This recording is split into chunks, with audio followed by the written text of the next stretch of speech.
And both Darbyites and the British Israelites provided invaluable assistance in firmly turning the attention of the British population to Palestine and the need for the rebuilding of the temple. The timing was crucial. In 1840, British Foreign Secretary Lord Palmerston had unofficially committed the British Empire to Zionism. That's no secret. I've been telling you that for many, many years. And the creation of a British-controlled entity in Palestine. And that, folks, is the real secret to the creation of the State of Israel in the Middle East. On the one hand, Britain needed to ensure that the increasing chaos in the Ottoman Empire did not invite other great powers from developing influence there. On the other, it needed to protect the land routes to India and its growing colonial empire. It also, ladies and gentlemen, would give people who believe in the prophecies of the Bible in the book of Revelation the belief that prophecy was being fulfilled, and would further elevate the British Israelites as the superior or master race in the world. This became official policy in 1845, with a colonial office report proposing, quote, the establishment of a Jewish nation in Palestine as a protected state under the guardianship of Great Britain, end quote. Such a state, the report concluded, quote, would place us in a commanding position in the Levant from whence to check the process of encroachment, to overawe our enemies, and, if necessary, repel their advance, end quote. The Crown's case officer for this project was Anthony Ashley Cooper, the 7th Earl Shaftesbury, a pious oligarch who combined aspects of both the Darbyites and the British Israelites, cleaned them up for general consumption, and became the leading spokesman for a plan to resettle Jews back in Israel. Shaftesbury's high church version of British Israelism, as well as the various low church versions, grew through the 19th century. In 1865, Shaftesbury's efforts came to fruition with the founding of the Palestine Exploration Fund, known as PEF, under the official patronage of the Queen. The PEF brought together funding from the Rothschilds and the United Grand Lodge of Freemasons. There's those Freemasons again. Membership ranged from oligarchs to apocalyptic crazies. And again, religion made a brilliant cover for espionage and colonial manipulation. Nominally charged with surveying the Mideast so that the country could be restored by the Jews to its ancient prosperity, the Palestine Expeditionary Force spent its time subverting the Ottoman governor and making the maps that the British Army would use in the area in World War I.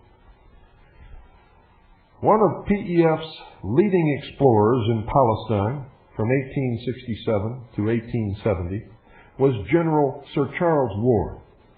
According to British author Stephen Knight, Warren, who had been Commissioner of London's Metropolitan Police and a Freemason, oversaw the cover-up of the Jack the Ripper murders, protecting both the United Grand Lodge of Freemasons and the fact that the Prince of Wales had had an illegitimate heir by a prostitute. Warren is credited by Masonic sources with virtually rediscovering the project of rebuilding Solomon's Temple. He founded the Quatuor Coronati Lodge 2076, which, under the guise of being the, quote, research lodge, end quote, within the United Grand Lodge of England, has been active to this day, collaborating with Zionists in attempts to create holy war in the Middle East by blowing up the Muslim shrine Haram al-Sharif on the Temple Mount in Jerusalem in order to rebuild Solomon's Temple.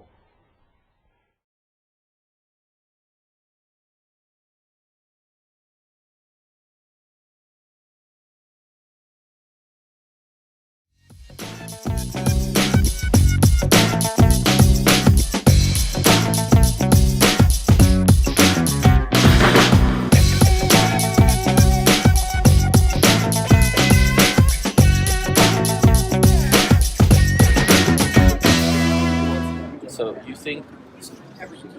if I'm right or wrong. That's the only when we have Mashiach can we create a state. And how do you know when Mashiach comes? I believe This will God let us know. We won't have. We So- won't. so I think be, all the world will recognize Mashiach. where we differ is that I think that the state needs to be there in order to accomplish Mashiach. Because I don't think Mashiach is that we just pray. I think Mashiach is that we're actually able to help the world around us and to be Or HaGoyim, to be the light upon the nations, to help those nations become empowered. What's mean Judaism? Judaism is the portable version of our identity when we left Judea. Judaism is a religion. No. So, Judaism is a religion. okay, so is it not an nation? Israel? yes, right? no, he's right. It was called years Yehuda. ago, Right, thousands right. years ago, Right, but when- was our land. Eretz Yisrael. So if you don't believe in God, are you a Jew? So a Christian who doesn't believe in Jesus and is an atheist is not a Christian, right? But a Jew who doesn't believe in Hashem is just a Jew that's not connected. He's an atheist Jew. But he's still a part of the This mistake comes in for 150 years by Herzl. Do you think that idea existed before Herzl or started with Herzl? What if I show you that there were several movements in history? It's just that Herzl succeeded.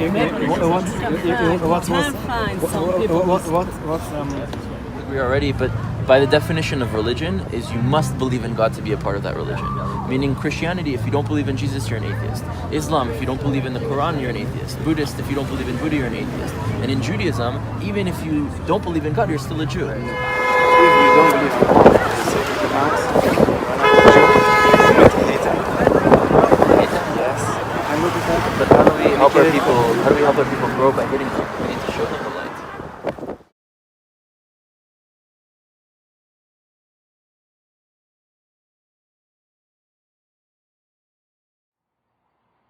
And we are told in the book of Kings that this great temple was built without the voice of workmen or the sound of hammers. We are also rather clearly reminded that this house took 33 years to build, and that in the building of it a wonderful symbolism was involved. A symbolism which many Bible students have not taken as seriously as they should. The Kabbalists, being mystics, could not be completely held to the literal story of the building of a house. First of all, they maintained that the temple upon Mount Moriah stood on the earth directly beneath the eternal temple of God in heaven. That the earthly house was a kind of a long shadow of the heavenly house. That it was not only a symbol of God's habitation, but also a kind of covenant between God and man. Even more than this, it was the story of man, the story of the building of worlds, the building of structures, the unfoldment of society, and the final redemption of the human soul. Thus, in the Temple of Solomon, we have the symbolism of the great progress of the world. In the early years of the 17th century, Lord Bacon described the great structure of science as the house of the 6 days' work. He declared also that Solomon's house, as he called it, represented the total structure of man's mental and emotional maturity. That it signified all learning, slowly building in the world. That it represented the slow but inevitable growth of human understanding. That we are all here as workmen upon the eternal house, which is sometime to be the symbol of a perfect human society. There actually exists upon earth only one humanity. Broadly, to this one humanity can be given the name, the chosen people. chosen not by self-election, but by the election of heaven.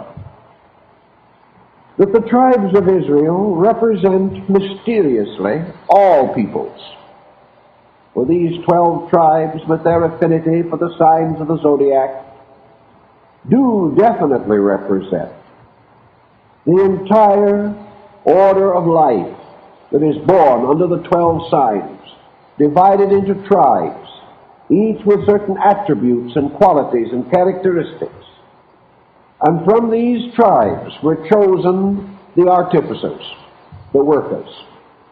And from each tribe some were selected, both in the rites of the tabernacle and in the rites of the temple, because the perfection of this work was the result of the union of all peoples, all faiths, all skills, all arts, and all sciences.